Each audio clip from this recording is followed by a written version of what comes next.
Oi, quando a gente pensa em fogo, geralmente vem uma imagem bem específica na cabeça, não é? Mas a verdade é que nem todo incêndio é igual. E olha, saber a diferença não é só um detalhe técnico, é um conhecimento que pode literalmente salvar vidas. Vamos entender o porquê. E a resposta para essa pergunta é um gigantesco e sonoro não. Tentar apagar um incêndio do jeito errado pode transformar um problema em uma catástrofe. E é exatamente sobre isso que a gente vai conversar hoje. Para organizar nosso bate-papo, a gente vai seguir esse caminho aqui. Primeiro, vamos ter uma ideia geral. Depois, vamos mergulhar em cada classe de incêndio para entender o que faz cada uma ser, bem, única. E no final, a gente fecha com um resumão prático que faz toda a diferença. E o nosso guia nessa jornada vai ser a classificação da NFPA, a Associação Nacional de Proteção contra Incêndios lá dos Estados Unidos. Ela é uma das maiores referências no mundo todo e organiza o fogo pelo tipo de coisa que está queimando. E vamos começar pela classe A. Esse aqui é, digamos, o incêndio clássico, aquele que a maioria de nós imagina primeiro. É o fogo que acontece nos materiais sólidos do nosso dia a dia.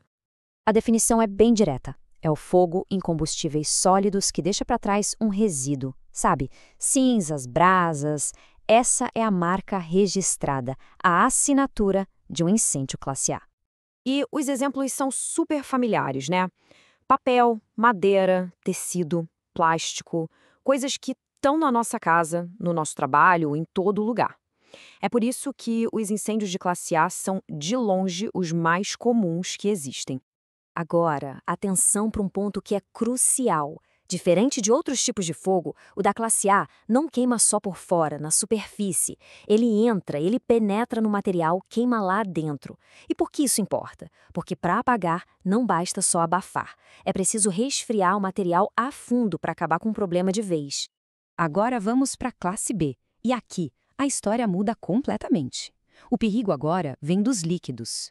A grande diferença: eles não deixam brasas, mas o risco é enorme. A gente está falando de quê? Gasolina, álcool, tintas, graxas e até o óleo da cozinha. Se um desses líquidos pegar fogo, pronto, temos um incêndio de classe B. E aqui está o grande contraste com a classe A. Lembra que o fogo lá queimava por dentro? Então, aqui na classe B, ele queima só na superfície do líquido, bem ali onde ele encontra o oxigênio do ar. Não tem essa de queima em profundidade.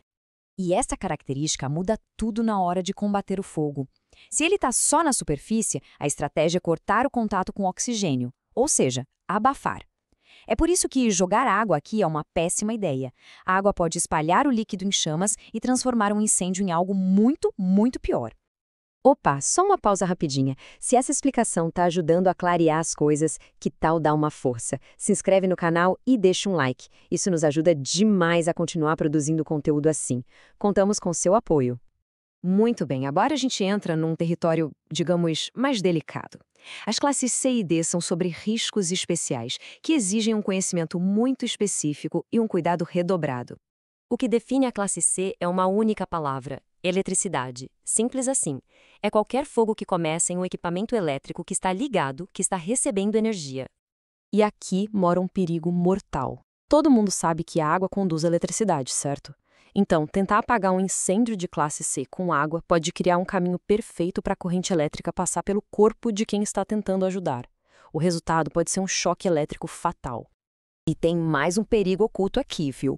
Mesmo depois de tirar um aparelho da tomada, alguns equipamentos, tipo TVs antigas, podem guardar energia. O risco de choque continua ali. Por isso, o procedimento correto é sempre desligar a energia no disjuntor geral antes de qualquer coisa. Finalmente chegamos na classe D.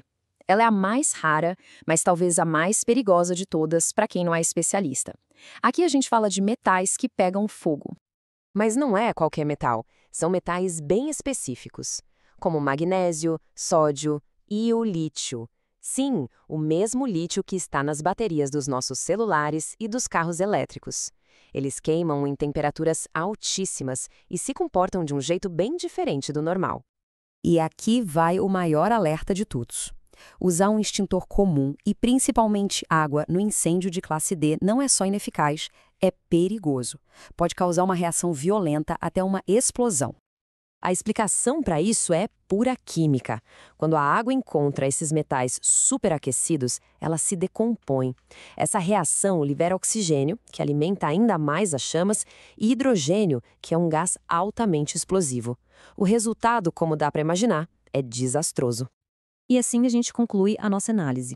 Entender essas classes não é só juntar informação, é ganhar uma ferramenta de proteção para a gente e para as pessoas ao nosso redor. Esse quadro aqui resume tudo de forma bem visual. Classe A, sólidos, queimando por dentro. Classe B, líquidos, queimando só na superfície. Classe C, equipamentos elétricos com perigo de choque. E classe D, metais, com risco de explosão se entrar em contato com água. Cada um com seu combustível, seu jeito de queimar e seu risco específico. E aí, essa análise detalhada foi útil? Se você gostou, não esquece de se inscrever no canal e ativar as notificações para não perder os próximos conteúdos. Combinado? E para terminar, eu deixo uma reflexão. Com esse conhecimento em mãos, dá uma olhada no ambiente onde você está agora. Você consegue identificar os diferentes tipos de combustíveis e os possíveis riscos de incêndio? Começar a pensar nisso é o primeiro e mais importante passo para a prevenção. A gente se vê na próxima.